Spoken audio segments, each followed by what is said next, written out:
Hi friends, welcome to GK Gyan. Friends, मेरे last video में आपने ग्रॉस प्रॉफिट रेशियो को कैसे सेट किया जाता है, कैसे हम अपने जीपी को बढ़ा करके और कम करके सेट कर सकते हैं, प्रॉफिट को बढ़ाना और घटाना क्लोजिंग स्टॉक के थ्रू कैसे कर सकते हैं, वो मैंने आपको बताया था। उसी कंटिन्यूशन में आज की वीडियो में मैं आपको इन्वेंट्री बेस्ड क्लोजिंग स्टॉक में हम ये प्रोसेस, ये फॉर्मूला कैसे लगा सकते हैं, वो मैं आपको बताऊंगा। जैसे कि मैंने लास्ट वाले वीडियो में आपको बताया था कि आपकी क्लोजिंग स्टॉक की पोजीशन एक्चुअल में क्या है और आपके बुक्स में क्या बोल रहा है, उसी को ही आपको मैच करते हुए आप अपने जीपी को सेट कर सकते हैं। और जीपी को सेट करेंगे तो हमारा एनपीवी ऑटोमेटिकली सेट होता है। हमारा ग्रॉस प्रॉफिट बढ़ेगा तो हमारा नेट प्रॉफिट भी बढ़ता है, और हमारा ग्रॉस प्रॉफिट घटेगा तो नेट प्रॉफिट ऑब्वियसली घटेगा। तो आप जीपी को सेट करेंगे तो आपका 50% काम नेट प्रॉफिट पे भी एप्लीकेबल हो जाएगा। फिर आपके जो भी एक्सपेंसेस हैं, इनडायरेक्ट एक्सपेंसेस, उसको आप अपने अकॉर्डिंग, अपनी बुक्स के अकॉर्डिंग, कंपनी की वर्किंग के अकॉर्डिंग क्या क्या आपके एक्सपेंसेस एप्लीकेबल रहते हैं, जो आपके जेन्युइन एक्सपेंसेस हो, उनको लेकर के आप अपनी बुक्स को फाइल कर सकते हैं।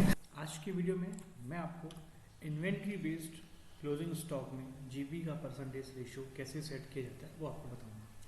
जैसे कि आपके सामने ये profit and loss account open किया हुआ है, हम यहाँ पे शो परसेंटेज करके जीपी का परसेंटेज यहाँ पे दिखा देते हैं। अब यहाँ देखिए अपना परसेंटेज है 1.44। ओके, अब आपको इसको इंक्रीज करना है। यू नो कि हमारा जो क्लोजिंग स्टॉक है that is actual value is around 25 lakhs. अभी यहाँ पे 24,66,000 शो हो रहा है, बट एक्चुअल जो आपके वेयर हाउस में है वो आपकी 25 लाख की वैल्यू के आसपास का है। वो क्यों है? उसका भी ये कि आप जो भी मटेरियल परचेज करते हैं उनके रेट फ्लैक्चुअल होते हैं।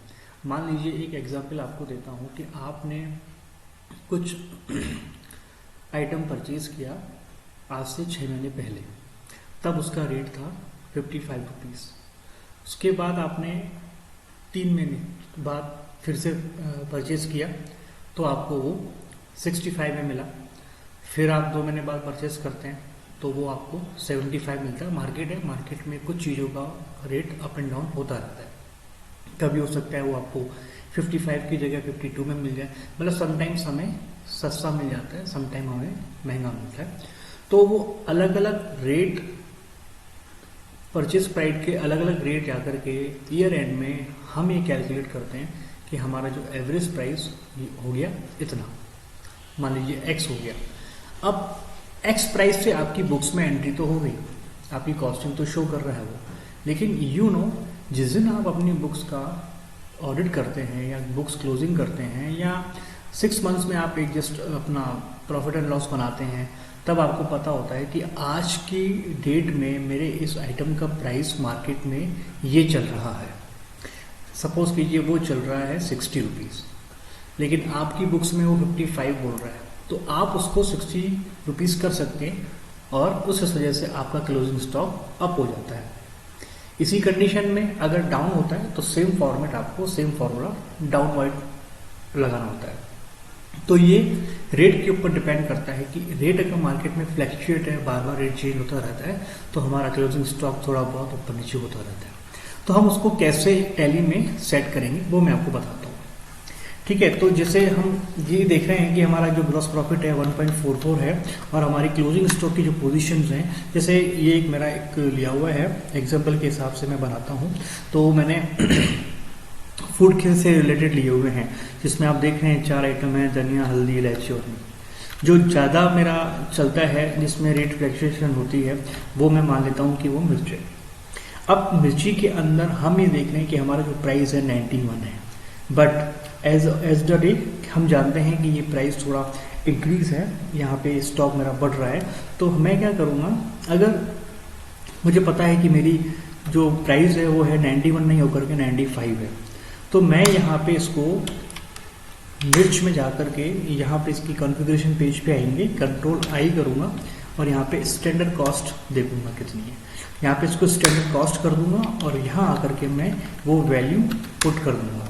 मानता हूं कि आज मेरी 17 अक्टूबर को वैल्यू जो है वो हो गई है 95।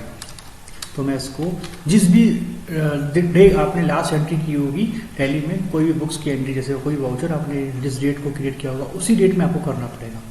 लास्ट एंट्री पे ही वो डेट आएगी, तब जाकर के वो आपका रेट वहाँ पे एप्लीकेबल होगा। इसको हम 95 कर देते हैं और सेव कर देते हैं। इसको एक बार और सेव कर दीजिए। अब आप देखिए कि हमारा ये स्टॉक इंक्रीज हो गया और यहाँ पे हमारी ग्रॉस प्रॉफिट हो गई 1.70। अब ये जस्टिफाइंग होना चाहिए कि this is your closing stock matching with your physical closing stock. अब यहाँ पे जैसे हमारा 1.70 ग्रॉस प्रॉफिट हो गया, तो हम यहाँ पे एक्सपेंसेस को देखेंगे। एक्सपेंसेस हमारे जो भी होंगे उस एक्सपेंसेस का रेशियो जो होगा, जहाँ जहाँ हमारी जो सैलरी के एक्सपेंसेस हो गए, प्रिंटिंग स्टेशनरी हो गया, लेबर एंड वेजेस हो जाता है, आपका फ्रेट हो जाता है, अदर एक्सपेंसेस हो गया, कुछ भी बैंक के एक्सपेंसेस होते हैं, बैंक चार्जेस होते हैं, डिस्काउंट आप देते हैं, डिस्काउंट आप रिसीव करते हैं, वो सब यहाँ पर पे आएगा। उसको आप सेट कर सकते हैं। मेजर जो वर्किंग होती है आपकी वो है ग्रॉस प्रॉफिट में होती है। ग्रॉस प्रॉफिट का रेशियो अगर चेंज होता है तो ऑटोमेटिकली आपका नेट प्रॉफिट का भी रेशियो चेंज हो जाता